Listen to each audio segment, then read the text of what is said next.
Kalau hari ini ada yang menawarkan investasi baru, apakah kamu hampir selalu bilang, iya, kripto punya, saham punya, reksadana punya, obligasi punya, apartemen juga punya. Sekilas kelihatannya pintar, portofolionya lengkap. Tapi, ada masalah yang sering tidak disadari. Setiap tahunnya, nilainya seperti jalan di tempat.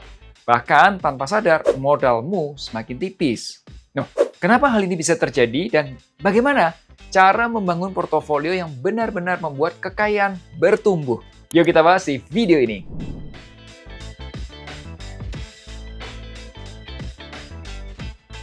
Hai, ketemu lagi nih bersama saya Melvin Mumpuni.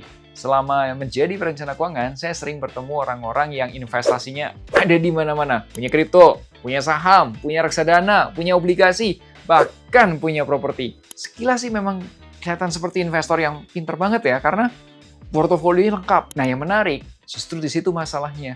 Banyak orang mengira semakin banyak produk investasi yang dimiliki, semakin besar peluang menjadi kaya.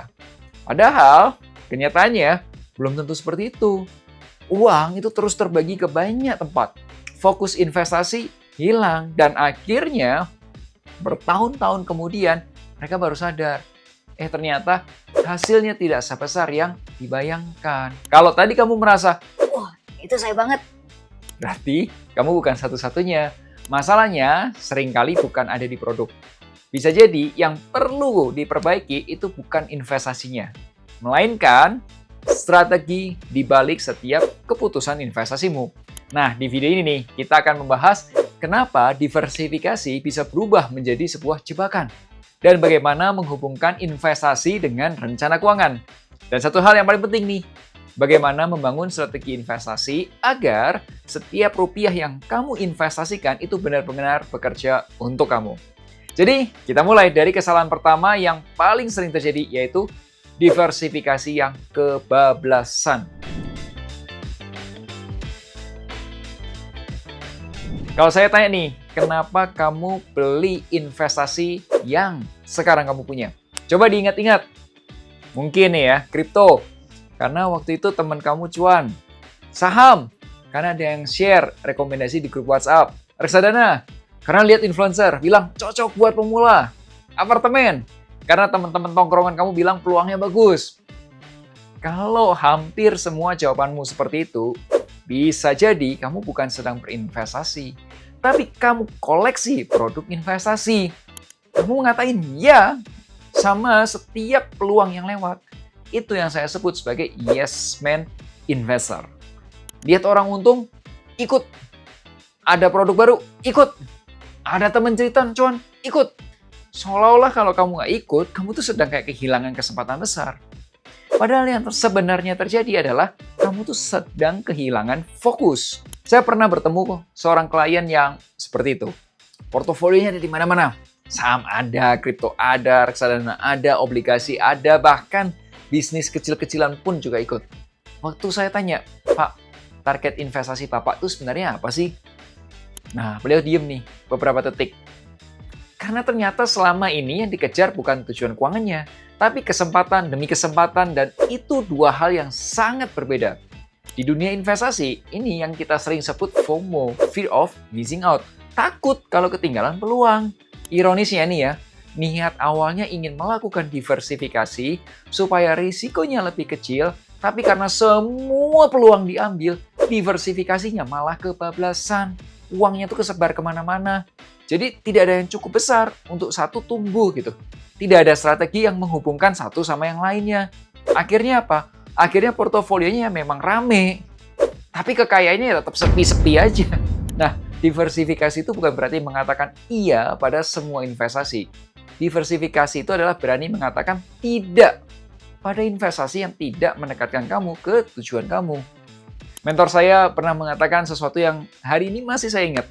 Kalau mau berhasil, kamu harus belajar mengatakan tidak. Dulu saya kira nasihat itu hanya berlaku untuk bisnis. Ternyata dalam investasi juga sama. Setiap kali kamu mengatakan iya pada investasi yang tidak sesuai tujuanmu, di saat yang sama kamu sedang mengatakan tidak pada kesempatan yang benar-benar penting. Kalau kamu pernah merasa, wah, saya juga sering begitu. boleh kasih like-nya dulu dong di video ini. Saya juga ingin tahu berapa banyak yang baru sadar kalau selama ini masalahnya bukan kurang banyak investasi, tapi terlalu sulit untuk mengatakan tidak. Nah, kalau begitu pertanyaannya, kalau bukan semua peluang harus diambil, lalu investasi yang benar itu harusnya kita mengacu ke apa? Jawabannya di bagian berikutnya, karena investasi yang baik selalu dimulai dari rencana keuangan, bukan dari produk investasi.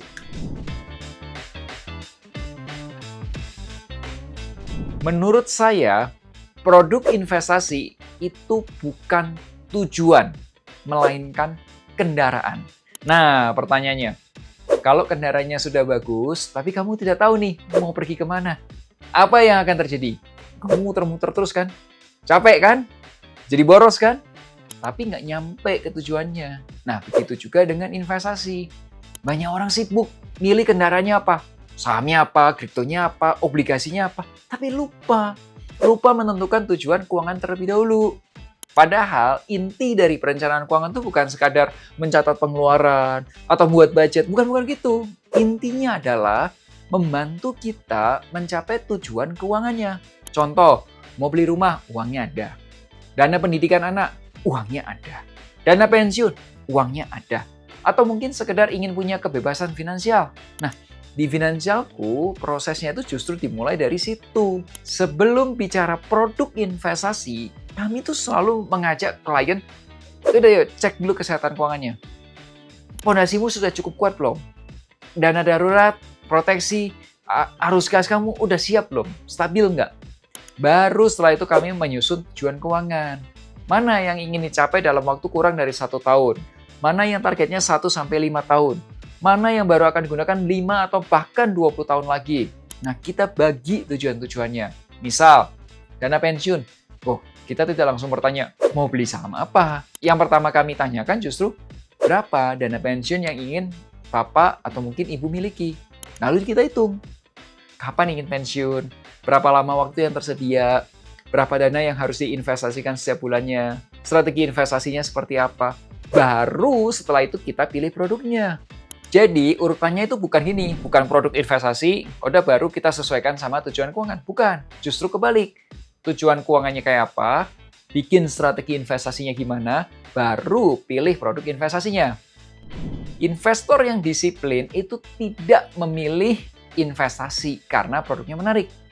Mereka memilih investasi karena produknya memang sesuai sama tujuan mereka. Nah, disinilah bedanya.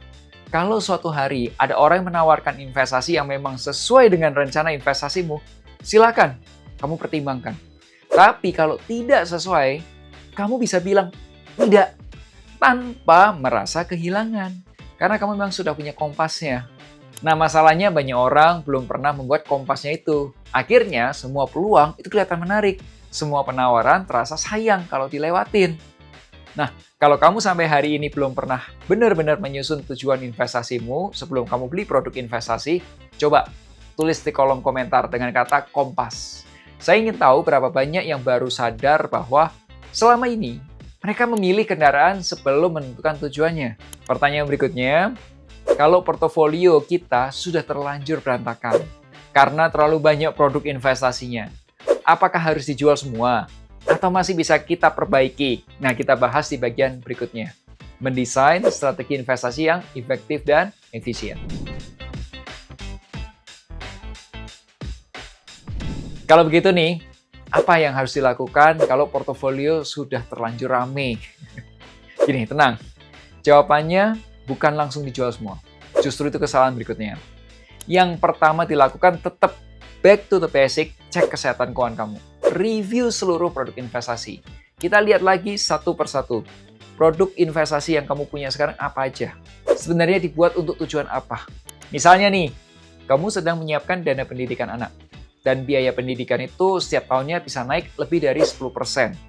Sementara, portofolio investasimu itu mayoritas ada di deposito dan obligasi yang rata-rata memberikan imbal hasil 6-7% per tahun. Kalau seperti itu ya masalahnya bukan produknya jelek, ya masalahnya produknya nggak nyambung sama tujuan keuangan kamu. Ibaratnya kamu mau pergi nih dari Bandung ke Jakarta, lalu kamu memutuskan jalan kaki. Sampai nggak? Ya mungkin aja sampai. Tapi waktunya kan 4-5 hari gitu ya. Padahal kan ada kendaraan yang jauh lebih sesuai untuk tujuan perjalanan kamu. Nah gitu juga dengan investasi. Bukan semua investasi itu harus dipertahankan. Dan bukan semua produk investasi harus dijual. Yang perlu dilakukan adalah menyeleksi. Kita seleksi mana yang benar-benar membantu mencapai tujuan keuangan kamu. Mana yang justru membuat portofolio kamu semakin rumit tanpa memberikan nilai tambah yang signifikan. Nah, investor yang sukses itu bukan yang punya investasi paling banyak, tapi yang setiap investasinya punya tujuan yang jelas. Kalau setelah menonton video ini kamu mulai bertanya-tanya, Jangan-jangan portofolio saya juga sudah tidak nyambung ya dengan tujuan keuangan saya. itu justru awal yang baik. Karena semakin cepat kamu mengetahui, semakin cepat kamu bisa memperbaikinya. Kalau kamu ingin dibantu review portofolio investasimu, tim finansialku bisa bantu ngecek apakah investasi yang kamu miliki saat ini itu sudah benar-benar selaras dengan tujuan keuangan kamu belum. Konsultasinya itu bisa dilakukan secara online, baik itu melalui Zoom atau Google Meet bersama perencana keuangan.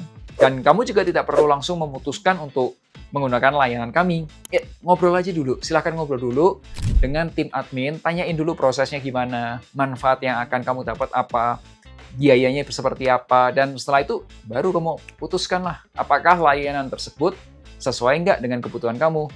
Ya, kalau kamu tertarik, kamu bisa hubungi tim finansialku melalui WhatsApp atau link yang sudah kami cantumkan di deskripsi video ini. Oke?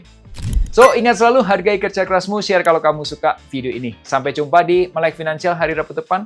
Akhir kata, make a plan and get your financial dreams come true. Tonton juga playlist Perencana Keuangan.